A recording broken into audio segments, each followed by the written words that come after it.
Hi everyone, I'm Shaylin here with Reedsy. So in today's video, we're going to be talking about how to write a non-fiction book proposal.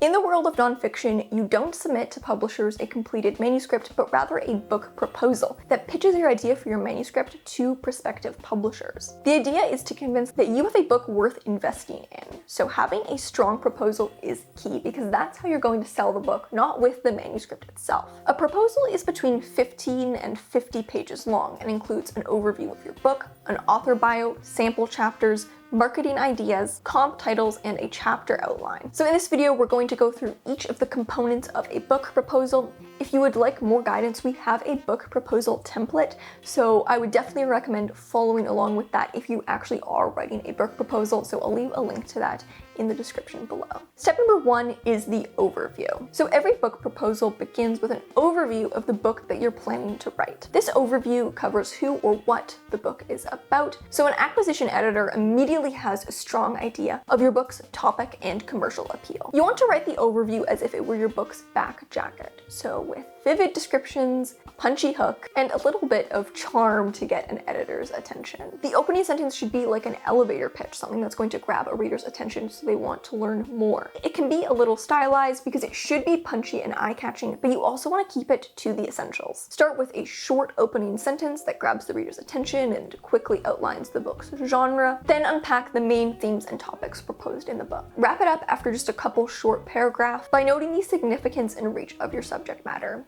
The best way to get some ideas or templates of how to write your overview is to look at similar books that are on the same topic and read their back jackets. Especially the ones that really grab your attention are the ones that you want to look to for inspiration for your own book overview. Step number 2, identify and quantify your target audience. Now it's time to elaborate on why your book is important and, more importantly, why it will sell. To do this, you need to identify a target audience, or the people who will be interested in buying your book. You can't just say this book is for everyone. It can be a very common mistake for authors to feel like their book just has universal appeal, but no book does. And an editor needs to know who and how specifically the book is going to be marketed, and a general, oh, this book is for everyone, doesn't give them anything. Ask the age range of your target audience, their lifestyle, where they live, what other books they read, and whose needs the book meets. So is this book for someone who's looking to broaden their knowledge on a specific topic, or someone who's looking to learn a new skill? Someone who's looking for entertainment, an inspirational story, self-help? There are a lot of different niches that nonfiction books can fit into, and it's really important to know your book's niche. You could then look at social media groups where your audience might unite, as well as previously published books on similar topics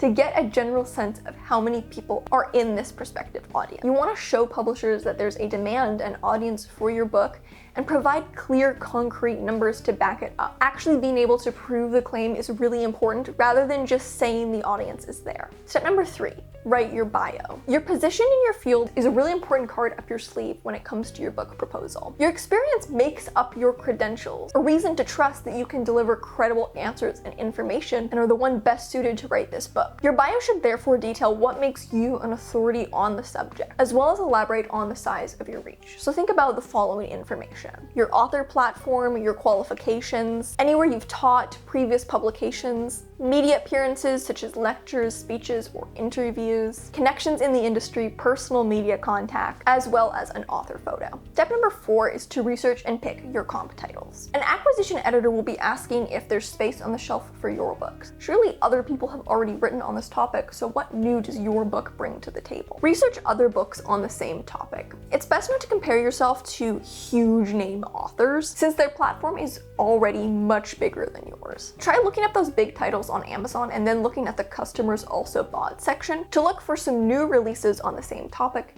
that aren't such big names. After your research, you'll end up with a list of comp titles. Narrow it down to 5 or 8 you want to expand on in your proposal. Talk about how your book compares to each of them, and explain how your book challenges, updates, or enhances the information in each title. You want to show how your book is uniquely positioned in the existing market, offering something that none of these books do. It's okay to describe these books' shortcomings, but you do want to be respectful. It's very likely that you're pitching the book to the same publisher as some of these comps. Step number 5, create a marketing plan. Since your bio should lay out your reach in your field, you are going to be expected to play a large role in the book's marketing. Try and explain specific and exact marketing strategies that would be suitable to your book.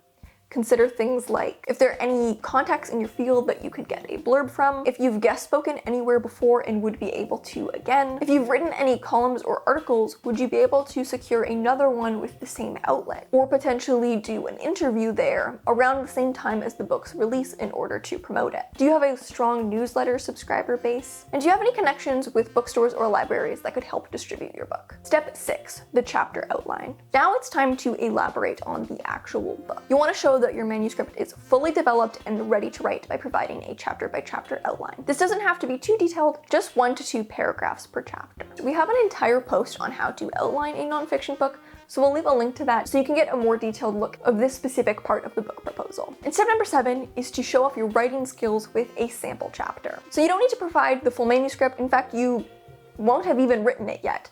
But you do need to show that you have the writing skills to actually pull off this manuscript by providing a sample chapter. You want to pick the chapter that best showcases the essence of your book. It doesn't have to be the first one. What chapter best exemplifies the main selling point of your book? If you're writing an inspirational personal memoir, you might pick the most emotionally impactful chapter. If you're writing a how-to business book, you might pick a later chapter that details how, after some change in strategy, your business started actually taking off. Look for a heavy-hitting chapter that shows off the essence of the book, but also stands strongly on its own. Leave picking the sample chapter and writing it until the very end. Once you've done the rest of the proposal and written the outline, it'll be much clearer which chapter is going to be the best option for your sample chapter. And finally, step 8, outline your timeline and special features. This is where you outline the actual logistics of writing your book. Let publishers know how long you expect it to take to write, the estimated word count, and if you'll need any special assistance throughout the process, such as photographic material, designs for tables or graphs, or even a research assistant. If you really want to make sure that your proposal has a professional edge, especially if you're new to writing book proposals, you can also work with a professional editor for the book proposal.